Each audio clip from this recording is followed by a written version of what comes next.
اعوذ باللہ من الشیطان الرجیم بسم اللہ الرحمن الرحیم۔ السلام علیکم، ادب لائنز میں خوش آمدید۔ ناظرین، ویڈیو شروع کرنے سے پہلے آپ سے درخواست کی جاتی ہے کہ چینل کو سبسکرائب کریں اور بیل آئیکن کو پریس کر دیں تاکہ آنے والی ہر ویڈیو آپ کو بر وقت ملتی رہے۔ حضرت موسیٰ علیہ السلام کا زمانہ مبارکہ ہے۔ ایک شخص نے اپنے کزن کو، اپنے چچا کے بیٹے کو، چچا زاد کو قتل کر دیا اور خود ہی اس کا مدعی بن کے حضرت موسیٰ کے پاس آیا کہ بتائیے جناب، میرے اس بھائی کو کس نے قتل کیا ہے؟ حضرت موسیٰ نے ایک سادی سی بات کی، کیا فرمایا؟ وَإِذْ قَالَ مُوسَىٰ لِقَوْمِهِ إِنَّ اللَّهَ يَأْمُرُكُمْ أَن تَذْبَحُوا بَقَرَةً۔ حضرت موسیٰ علیہ السلام نے اپنی قوم سے کہا کہ اللہ تمہیں حکم دیتا ہے کہ ایک گائے ذبح کرو، گائے کا کچھ حصہ مقتول کو مارو، وہ خود اٹھ کے بتا دے گا مجھے کس نے قتل کیا ہے۔ یہ پہلا سپارہ ہے قرآن مجید کا، آپ اس کو دیکھ لیں، یہ آیت نمبر 67 سے شروع ہو رہا ہے۔ تو اب وہ چونکہ ذبح کرنا نہیں چاہ رہا تھا، اس کو پتا تھا کہ مجرم تو میں خود ہوں، وہ ذبح چونکہ کرنا نہیں چاہ رہا تھا تو اسے کہا کہ مارو ایک حصہ گائے کا، اس کو تو یہ اٹھ کے بتا دے گا۔ تو اس نے جواب کیا دیا؟ قالوا اتتخذون ہزوا، یعنی لگا آپ میرے ساتھ مذاق کرتے ہیں، کبھی ایسا بھی ہوا ہے؟ قال اعوذ باللہ ان اکون من الجاہلین۔ حضرت موسیٰ علیہ السلام فرمانے لگے میں اللہ کی پناہ مانگتا ہوں میں جاہلوں میں سے ہو جاؤں۔ ہر وقت مذاق کرتے رہنا یہ تو جاہلوں کا طریقہ ہے۔ کن کا ہے؟ حضرت موسیٰ نے کہا ہے، قرآن پاک ہے، ہر وقت مذاق کرتے رہنا۔ خوش طبعی اور چیز ہے، مسکراتے رہنا، لیکن کسی کا مذاق ہر وقت اڑاتے رہنا کن کا طریقہ ہے؟ جاہلوں کا۔ جب کہا نہیں ذبح کرنی ہے تو آپ ذرا دیکھیے، کرنا نہیں نہ چاہ رہے، قالوا ادع لنا ربک یبین لنا ما ہی، کہنے لگے اے موسیٰ پھر آپ نہ رب سے دعا کریں کہ وہ ذرا کھول کے بتائے وہ گائیں کس طرح کی ہو۔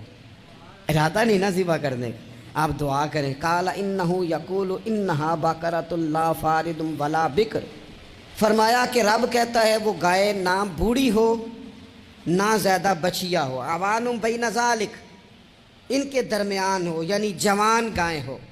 فافعلوا ما تؤمرون، کرو جس کا تمہیں حکم دیا جا رہا ہے۔ قالوا ادع لنا ربک یبین لنا ما لونھا، لو اگلی بات سن لو، کہنے لگے آپ دعا کریں رب سے کہ وہ کھول کے بتائے اس کا رنگ کس طرح کا ہو، رنگ بتائیں کس طرح کا ہو۔ قال انہ یقول انہا بقرۃ صفراء، فرمایا رب فرماتا ہے کہ صفراء رنگ کی ہو، یعنی گہرے زرد رنگ کی ہو۔ یہ رب فرماتا ہے اس طرح کی گائے ذبح کرو۔ فاقع لونھا تسر الناظرین، اور جب کوئی اسے دیکھے تو اسے اچھا بھی لگے، آنکھوں کو اچھی لگے وہ گائے، اس طرح کی گائیں ذبح کرو۔ لو اتنی باتیں بتا دی۔ قالوا ادع لنا ربک یبین لنا ما ہی، کہنے لگے نہیں آپ پھر دعا کریں اللہ ذرا کھول کے بتائے گائیں کس طرح کی ہو۔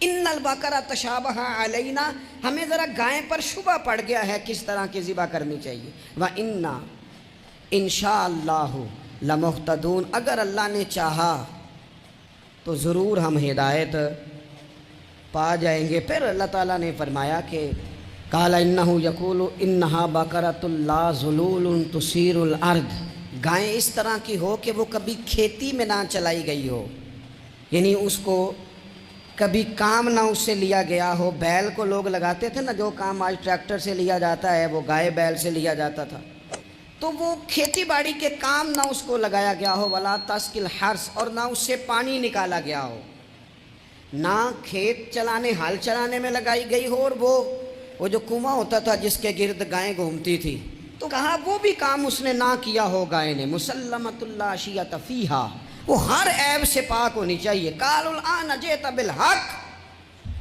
اب کہنے لگے اب آپ صحیح بات لے کے آئیں، اب سوال ختم ہو گئے نا، کہنے لگے اب آپ بات فذبحوہا، انہوں نے ذبح کر دی۔ وما کادوا یفعلون، پر ایسا کرتے نظر آتے، لگتا نہیں تھا کریں گے ذبح پر ذبح۔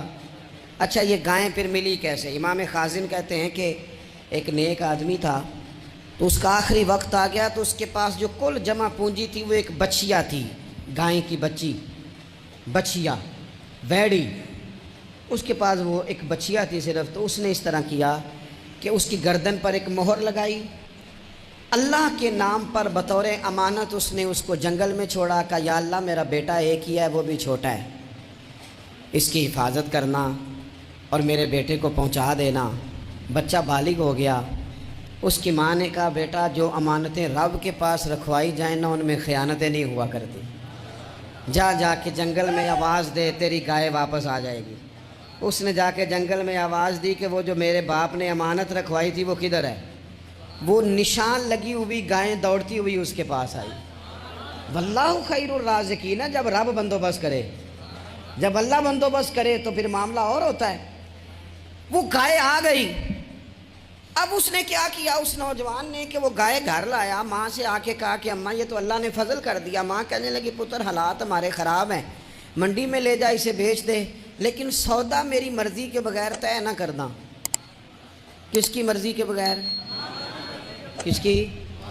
اماں کی مرضی۔ اور سنو یار، تھے کچھ لوگ جن کو لوگوں نے تانے بھی دیے کہ تم ماں کے پیچھے لگ گیا ہے، لوگوں نے بڑا کچھ کہا، پر جو ماں کی مرضی پہ لگیں ناکام نہیں ہوتے زندگی میں۔ یہ دیکھو ماں کی مرضی پہ لگا۔ اس کی قیمت کتنی تھی گائے کی؟ بڑی مہنگی تھی، پر 3 دینار کی تھی۔ منڈی میں لے گیا، 3 دینار اس کی قیمت لگ گئی۔ تو ماں نے کہا تھا میری مرضی کے بغیر سودا نہ کرنا۔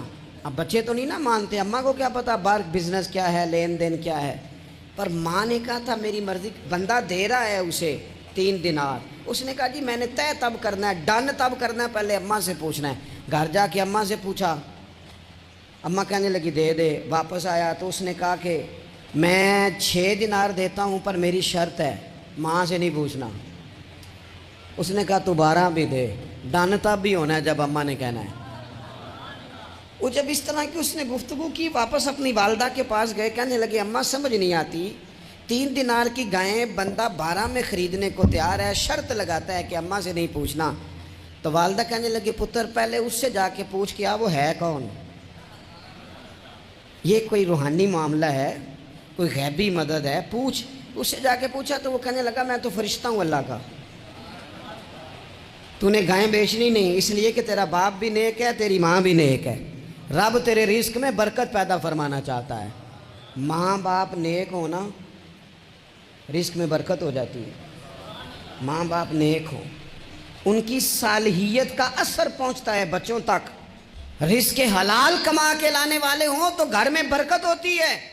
جا کے کہا کہ تیرے ماں باپ نیک تھے، اسے نہ بیچنا گائے کو، تو کیا کریں؟ کہنے لگے بنی اسرائیل والے سوال کر کر کے خود مشکل میں آ گئے۔ اب وہ ایسی گائے جو جوان بھی ہو، یہاں تو ہر غریب آدمی اپنی گائیں یہاں لگا دیتا ہے، کھیتی باڑی میں یہاں لگا دیتا ہے، کنویں میں پانی نکالنے میں، تو یہاں تو ہر ایک کی گائیں، تو ایسی گائیں جس کا رنگ بھی اتنا پیارا ہو، زیادہ بوڑھی زیادہ بچی بھی نہ ہو، اور ابھی تک کھیت میں بھی نہ لگی ہو، وہ سوائے تیرے کہیں نہیں ہے۔ اس نے کہا چل پھر مہربانی کر بتا میں کتنے کو دوں گائیں، اگر وہ آ جائیں تو کتنے کو بیچنی ہے؟ اسے کہنا کوئی نہیں ریٹ تو زیادہ کرنا ہی نہیں، ان سے کہنا گائے کے اندر سے گوشت نکال دیں اور جتنا گوشت ہے اتنے پیسے بھر دیں، اس کی کھلڑی بھر دیں۔ اب وہ بنی اسرائیل والے ڈھونڈتے پہنچ گئے، کہا جناب گائیں 3 دینار کی 6 لے لو۔ اس نے کہا نہ بھائی، ذبح کروں گا، گوشت نکالوں گا، جتنا وزن گوشت کا اتنے پیسے بھرو گے کھال میں تو پھر گائے تمہیں ملے گی۔ اب مجبور تھے، کیا کرتے؟ ابن کثیر حدیث لائے ہیں، امام سیوطی نے در منصور میں بھی لکھی ہے، نبی پاک صلی اللہ علیہ وسلم نے فرمایا سنو جوانوں اور اسے دل کی تختی پہ لکھو، نبی پاک علیہ السلام نے فرمایا اگر بنی اسرائیل والے زیادہ سوال نہ کرتے تو اتنی مشکل کا شکار نہ ہوتے۔ انہوں نے سوال اتنے کیے کہ چارہ نہیں ہے اب ان کے لیے، چارہ نہیں ہے اب ان کے لیے کہ یہ ادھر ادھر جا سکے، مجبوری بن گئی، یہی گائے خریدنی ہے، یہی لے جانی ہے۔ اب اتنا سارا مال جمع کر کے وہ گائے خریدی، ذبح کی، تو مقتول کو جب اس کا ایک حصہ مارا تو اس نے اٹھ کے کہہ دیا یہ جو مدعی بنا ہوا ہے نا یہی تو میرا قاتل ہے، یہی تو میرا قاتل ہے، یہی تو ہے، اس نے یہ سارا کام کیا۔